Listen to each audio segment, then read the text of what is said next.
Eh bien, bonjour à tous et à tous, j'espère que vous allez bien, moi ça va super, comme d'habitude. On se retrouve avec le même... Le même, sur toutes les vidéos en fait. d'affilée. Ok, on se retrouve avec Clément. En fait, je suis venu chez lui pour 4 jours, du coup Faut dire la vérité. Il me rentabilise. Donc aujourd'hui on se retrouve pour une vidéo cuisine. Bah dis-en pas plus quoi. Aujourd'hui on se retrouve pour la recette que peu de gens, je sais pas si des gens connaissent cette recette, mais... Bah, en tout cas, je trouve qu'elle est sous-cotée parce qu'on n'en entend pas beaucoup parler. Ouais, Et franchement, je lui ai fait découvrir. Bon, c'est pas moi qui l'ai inventé, hein, je suis pas non plus, tu vois, je suis personne, tu vois.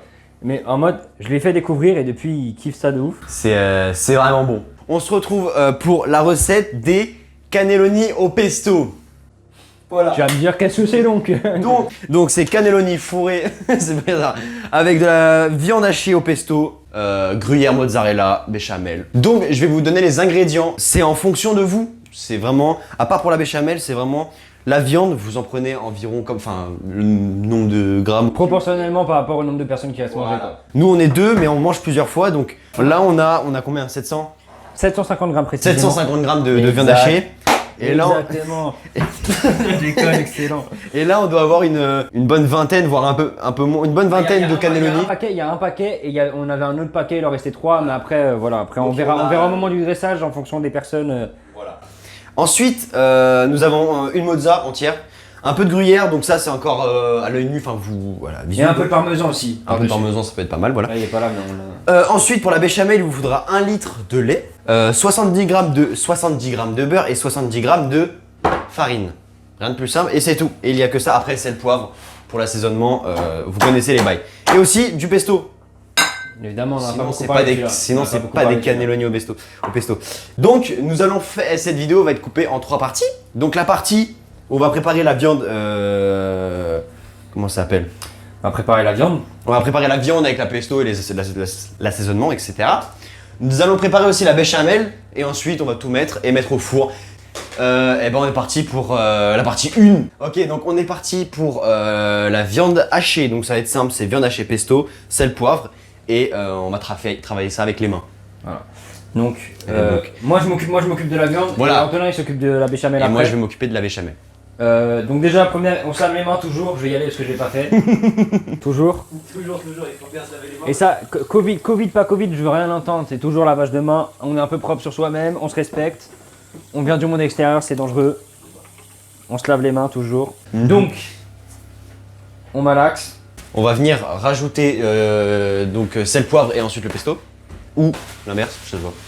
Non, en vrai, moi personnellement, je rajoute pas de sel dans la farce. Parce que le pesto est déjà salé. Parce que voilà, genre, parce que le pesto, genre, c'est déjà archi salé, tu vois, c'est archi gras.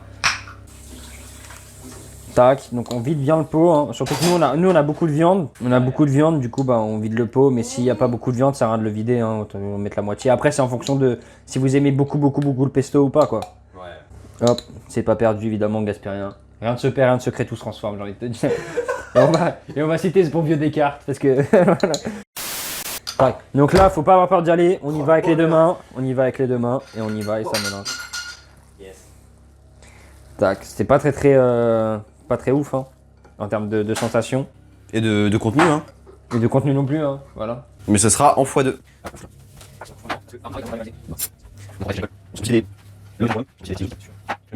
Vas-y, tu peux me rajouter du poivre s'il te plaît, Antonin, un petit peu. Avec plaisir. Et tu dis pas mon prénom parce que je vais t'enculer. Donc là, prenez un plat. Et une fois que c'est fait, on va commencer à fourrer les cannelloni. Donc vous prenez le tube comme ça. Et alors là, il y a deux solutions. C'est où vous voulez en faire beaucoup. Du coup, vous les bourrez pas trop. Vous laissez des espaces de vide de chaque côté. Ou vous aimez bien quand c'est vraiment bourré. Et dans ces cas-là, vous remplissez à ras-bord. Nous, pour l'instant, on laisse comme ça de chaque côté, genre un petit peu de vide. Comme ça, au moins, on est sûr d'en faire plusieurs et de remplir le plat. Et si à la fin il en reste, on reviendra les remplir par la suite. Donc voilà, j'en monte 2-3, après ça va être pareil, donc c'est pas très intéressant. Et en attendant que moi je m'occupe de ça, Antonin, il va faire la béchamel. Ok, donc on se retrouve pour la béchamel. Juste en attendant que vous faites le fourrage des cannelloni et la béchamel, préchauffez votre four. Voilà, donc préchauffez votre four à 200 degrés environ, et voilà. Il me l'a chuchoté vraiment. 200 degrés. Ok, donc pour la béchamel, c'est simple. Nous allons avoir besoin de, donc je vous l'ai dit tout à l'heure, le beurre, farine et du lait. Ensuite, pour l'assaisonnement, c'est sel, poivre et c'est pas obligatoire, mais c'est vraiment pour les goûts de chacun. Et si vous en avez, de la noix de muscade, voilà. Je vous le conseille, Vous allez mettre à feu moyen, en vrai on s'en fout du feu. Vous allez mettre le beurre à fondre. Voilà, pas...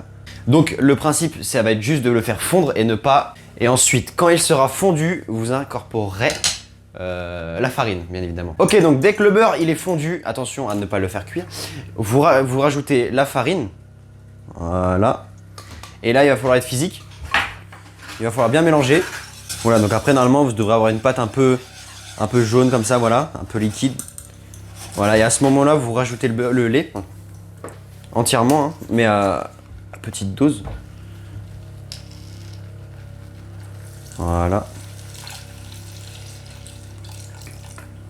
Et vous mélangez, vous mélangez. Voilà, donc dès que vous avez ça, dès que vous avez mis tout le lait, vous mélangez, vous vous arrêtez pas. Vous n'êtes pas obligé de mélanger à fond, mais régulièrement. Voilà, et toujours vérifier, rester à côté. Ok, donc là, quand elle a bien épaissi, on vient rajouter du sel. Ensuite, on vient rajouter du poivre. Nous, on a arrêté le feu parce qu'elle va continuer à épaissir avec en se refroidissant, je veux dire. Et voilà. Et bien sûr, moi je gère pas, donc tu vas le faire. Donc normalement, il y a de la muscade qui existe déjà. Il y a de la muscade. La muscade. Normalement, il y a de la muscade qui existe déjà moulue. Mais vu que là, il n'y a que ça, ben, on met ça. Ouais. Ok, donc là, on passe au dressage. Donc vous avez la béchamel assaisonnée, toute bien faite. Vous allez la disposer sur vos cannelloni. Voilà, comme ça, délicatement, toujours avec amour, parce que je sais pas. Non, on va niquer sa mère. Voilà, donc vous étalez. T'as pas une technique Non, juste si on peut éviter d'oublier les coins.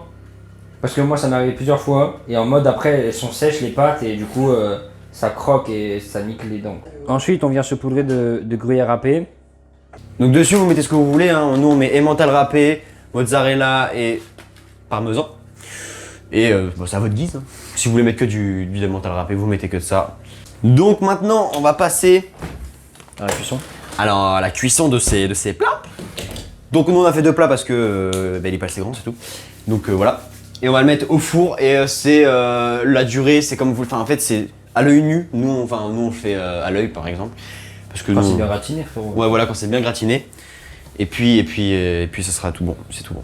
Ok, donc là, on a la sortie du four. Vous pouvez voir la belle bête. Vous n'avez pas les odeurs, c'est vraiment dommage. Mais en tout cas, ça sent archi bon. On fera pas la dégustation. Je vous laisse faire ça chez vous. Nous, on n'est pas du tout des pros pour la dégustation. C'est juste manger et dire notre avis, mais on préfère le garder pour nous. Mais bref, et j'espère que cette vidéo vous aura plu. Clément qui tient la caméra vous dit au revoir. Moi, je vous dis à la prochaine. N'hésitez pas à vous abonner, à liker. On se retrouve pour la prochaine vidéo.